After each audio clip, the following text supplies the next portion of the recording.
5 गलतियां जो हर chess beginner करता ही है। अगर आप चेस में नए हो तो इन 5 में से कम 3 से 4 तो आप कर ही रहे हो, और जैसे ही आप ये प्रॉब्लम्स अपनी गेम से हटा दोगे, आपकी रेटिंग एक ऐसी कूद मारेगी जैसे मतलब ओलंपिक्स में हाई जंपर। तो देखते हैं 5 गलतियां कौन कौन सी और कैसे हम एक एक करके इनको भाई कैरम की गीटी की तरह दूर अपने प्ले से बहुत दूर कर देंगे। गलती नंबर 1, भाई कुली नंबर 1 तो नहीं है, लेकिन गलती नंबर 1 ये है कि आप एक ही पीस को 2-2 3-3 बार चलते हो। जब हम पीस डेवलप करते हैं, हमारा आइडिया है कि भाई मान लो मैंने बिशप C4 पे रखा, तो हमने एक अपने बोलते ना हमारी एक आर्मी है। ये मान लो कि भाई इंडिया पाकिस्तान की वॉर चल रही है, भाई मतलब वॉर नहीं, मतलब मान लो कुछ भी चल रहा है, ठीक है, 1971 है।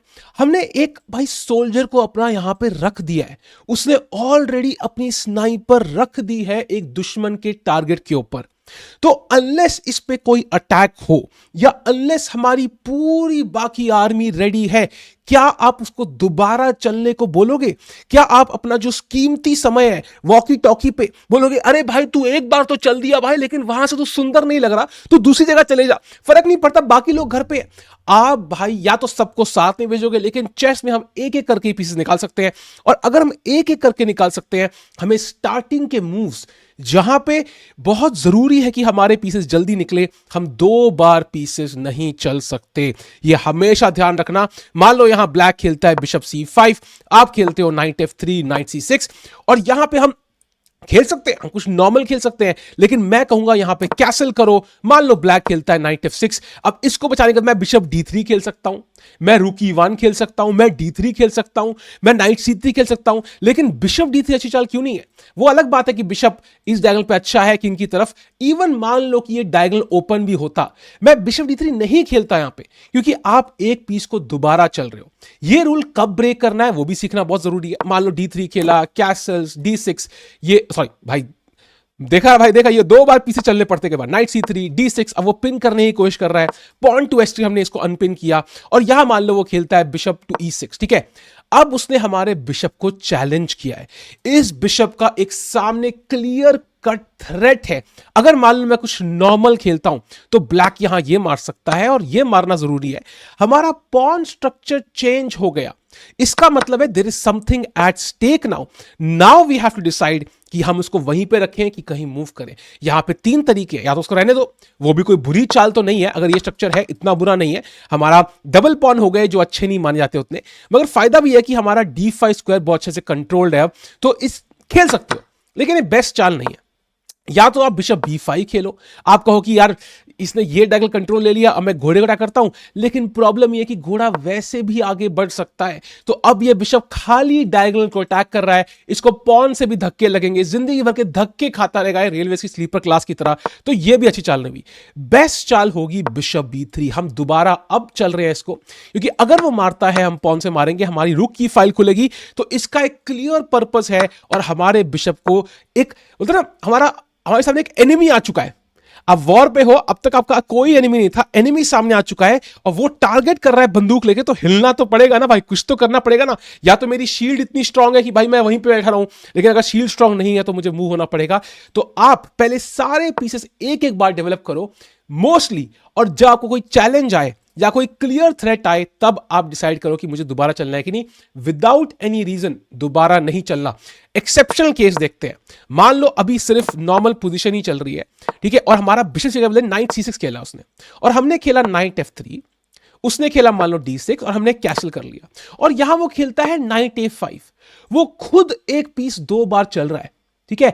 तो इस केस में we have to move it, right, हमें ऑप्शन नहीं है, और बिशप पेयर एडवांटेज होती है एक, इस पे एक अलग वीडियो जरूर आएगी, लेकिन 2 बिशप जिसके पास हो, अभी दोनों के पास है तो इट्स इक्वल। अगर एक साइड के पास 2 बिशप होते हैं, एक के पास नहीं होते, तो डबल बिशप एडवांटेज मानी जाती है मोस्ट केसेस में, तो हम घोड़े के बदले बिशप नहीं देंगे।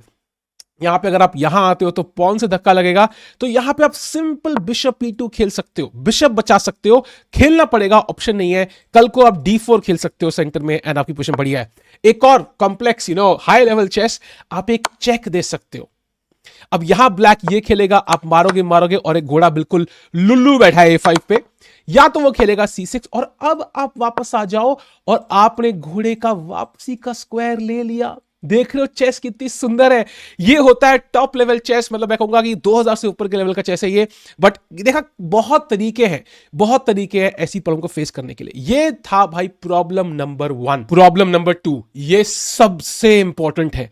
आप बाकी सब कुछ हल्का फुल्का सैक्रिफाइस अगर कर दोगे ना, गलती कर दोगे, मान लो विषय आपने 2 बार चल भी दिया पिछले केस में, लेकिन अगर आपने इस वाले में गलती कर दी ना, इस वाले में वापसी नहीं मिलेगी। बिशप वाले में एटलीस्ट आप गेम खेल सकते हो आगे। देखते हैं क्या। मान लो नॉर्मल चालें आती है, night F3, night C6, bishop C4, bishop C5, Italian opening बोलते हैं इसको। व्हाइट ने कैसल किया, ब्लैक ने खेला D6, हमने खेला नाइट C3, और ब्लैक ने भाई ये पिन कर दिया हमारा घोड़ा। उसने कहा कि यार नाइट को मैंने पिन कर दिया है। हमने फिलहाल इसको धक्का लगाया बिशप को, हमने कहा भाई तू हिल यहां से, H3 खेला हमने, और हमने यहां पे भाई चिल करा, हमने कोई फर्क नहीं पड़ता। यहां पे आता है D3, ठीक है। और यहां पे ब्लैक खेलता है नाइट F6, और यहां पे लगता है नाइट D4 आ रहा है, ये पिन हो जाएगा, तो हम ना G4 खेलेंगे। यहां पे हम अटैक करेंगे, हमें अटैक करना बहुत जरूरी है। ये बिशप से मुझे बहुत बोलते ना एक अनकंफर्टेबल फील कर रहा हूं मैं। लेकिन ऐसी चीजें बहुत ध्यान से चलनी पड़ती है। इस मूव में प्रॉब्लम क्या है, आपने अपने किंग के सामने का पॉन चल दिया है। हमारा याद रखो गेम का ऑब्जेक्टिव क्या है, किंग को चेकमेट करना। अगर किंग को चेकमेट करना है तो अगर हम अपने किंग का रास्ता खोल दे, इमेजिन करो तुम वही बैटल पे जा रहे हो और आपका जो ओपोनेंट का जो आर्मी का जनरल है वो दरवाजा खोल के बैठा है, अरे भाई लॉन्च करो मिसाइल, तो भाई मिसाइल सीधा उसकी लॉन्च कर दोगे ना उसके उधर। तो भाई वही चीज है, अगर हमने ये खोल दिया तो ब्लैक बहुत तरीके से खेल सकता है। पहली चीज वापस चला जाएगा, ठीक है। मान लो हमने खेला नॉर्मल कुछ रुकी 1, और अब वो खेल सकता है H5। वो यहां पे ओपन करने की कोशिश करेगा, और ये बड़ा मुश्किल पोजीशन आता है ऑलरेडी, मतलब ये नहीं खेलना मुझे। अब आप कहोगे यार मैं यहां पे क्लोज कर देता हूं, यार ये तो क्लोज रहेगा।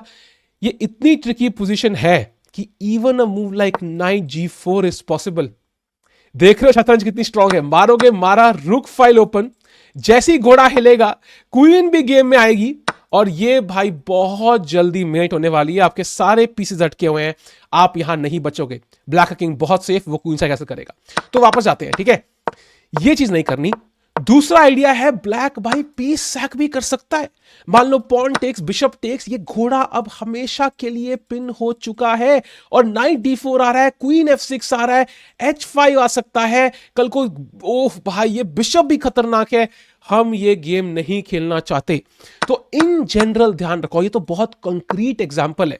हमें अपने किंग के आसपास के पॉन ज्यादा मूव नहीं करने। हमने एक कदम H पॉन खेला है, ठीक है, धक्का लगाया, इतना चल सकता है। कभी कभी अगर हमारा बिशप यहां G2 पे है तो एक पॉन G3 पे भी होता है, लेकिन हम कभी भी ये नहीं करेंगे कि भाई किंग के पॉन फालतू में विदाउट एनी रीजन फेंक रहे हैं। इसका एक्सेप्शन कहां आता है, मान लो रानियां ट्रेड ऑफ हो चुकी है, क्वींस नहीं है बोर्ड पे। इनफैक्ट बर्लिन डिफेंस आपने सुना होगा, उसमें कई बार रानी जल्दी ट्रेड हो जाती है, और फिर भाई वाइट G4 F4 फेंकता रहता है। वो एक एक्सेप्शनल केस है क्योंकि रानियां बोर्ड पे नहीं है। मतलब इमेजिन करो आप सेम पोजीशन अगर हम यहां जाएं जो हम अभी देख रहे थे, जैसे हमने एक कुछ क्रेजी लाइन देखी थी नाइट G4, अगर रानियां ही नहीं होती यहां पे तो भाई अटैक क्या लगता, समझ मेरी बात। तो मोस्ट केसेस में अगर रानियां नहीं आप कर सकते हो, बट यूजुअली किंग के साइड के पॉन्स आप आगे ना फेंको, बहुत ही सोच समझ के, डीप कैलकुलेशन के साथ, अंडरस्टैंडिंग के साथ। और अगर आप बिगिनर हो तो आप एक रूल मान लो कि अगर 1000 गेम है, 1000 में से 999 मैंने किंग साइड के पॉन जहां पे क्वींस ऑन द बोर्ड है नहीं फेंकने आगे। बहुत ध्यान से, अगर किंग यहां पे कैसल है क्वीन साइड पे तो यहां के पॉन नहीं फेंकने। गलती नंबर 3, ये बहुत ही छोटी और बहुत ही सिंपल है, जहां पे सेंटर लेने का मौका मिले ले लो। भाई जैसे दोनों पॉलिटिकल पार्टियां फाइट करती है ना भाई, कितना घूस खिलाती है हर किसी को, हम भी कुछ भी करने को तैयार है। You know what I mean, कुछ भी करने को तैयार है हम लोग सेंटर लेने के लिए। तो भाई यहां पे मान लो मैं E4 खेलता हूं, ब्लैक खेलता है फ्रेंच डिफेंस, ये एक लॉजिकल ओपनिंग है। क्यों यहां पे D4 बेस्ट मूव है, क्योंकि हम सेंटर इमीडिएटली ले रहे हैं। अब सेम देखो कैरोकैन के अगेंस्ट बेस्ट मूव क्या है, D4। अगर कोई भी ओपनिंग हो, इनफैक्ट E5 के अगेंस्ट भी कई ओपनिंग्स हैं यहाँ पे, स्कॉच जैसी, जहां पे हम सेंटर लेने की कोशिश करते हैं इमीडिएटली, और बहुत बहुत बढ़िया ओपनिंग्स मानी जाती हैं। तो जहां मौका मिले सेंटर में पीस खेलो। मानो ये 4 स्क्वायर है, जो इन 4 स्क्वायर्स पे डोमिनेट करेगा। मान लो आप गलती से ना देखते हैं भाई, एक मैग्नस कार्लसन ने एक ओपनिंग खेली थी, ये उसके लॉरेंस ट्रेंड्स के साथ। ये अगर ओपनिंग आपने खेल दी, वाइट ऑलरेडी यहां पे लगभग मतलब +1 के आसपास है। मतलब ये ओपनिंग ऑलरेडी आप डोमिनेट कर रहे हो चेस गेम, बिकॉज आपके पास प्रॉपर कंट्रोल सेंटर में, ब्लैक के पास कोई क्लेम नहीं है। सेंटर से पीसेस घुमाना बड़ा आसान है। इमेजिन करो बिशप D3 आ रहा है, ऑलरेडी अब अटैक कर रहे हो किंग साइड पे, जब ब्लैक कैसल करेगा ये तो भाई कुछ कर ही नहीं सकता। सेंटर से आपको आइडिया सेंटर का ये नहीं कि भाई दिखने में अच्छा लग रहा है, आइडिया ये है कि आपके पीसेस को ज्यादा अच्छे, ज्यादा अटैकिंग स्क्वायर्स मिलते हैं। मैं नाइट आके यहां रखता हूं सेंटर में, और दैट मींस कि if my pieces can play better, that means ज्यादा अटैक कर सकते हैं, ज्यादा चांसेस रहेंगे विन करने के। तो सेंटर बहुत बहुत इंपॉर्टेंट, जहां मिले ले लो। चौथी बहुत बड़ी मिस्टेक, ये कितनी इंपॉर्टेंट है, और ये है बेसिक एंड गेम्स ना सीखना। मतलब अगर आपको बेसिक एंड गेम्स नहीं आती तो आप गेम फिनिश कैसे करोगे? इमेजिन करो ओपनिंग में ना, जब आप गेम स्टार्ट करते हो, जैसे ये ओपनिंग बोर्ड है, ठीक है, यहां पे इतने पीसेस हैं, ठीक है, इतने सारे पीसेस हैं।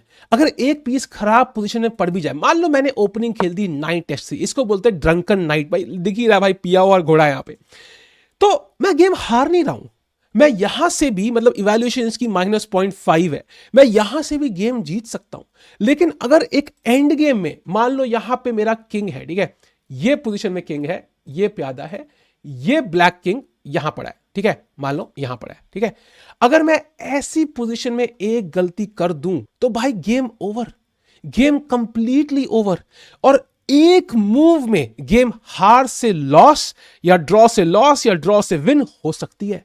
तो एंड गेम की इंपॉर्टेंस बहुत ज्यादा है। और अगर आप देखा जाए, यही मोमेंट है जब क्लॉक पे टाइम कम होता है हमारे पास, तो गलती करने के चांसेस आपके ओपोनेंट की सबसे ज्यादा है, तो आप उसका फायदा उठा सकते हो।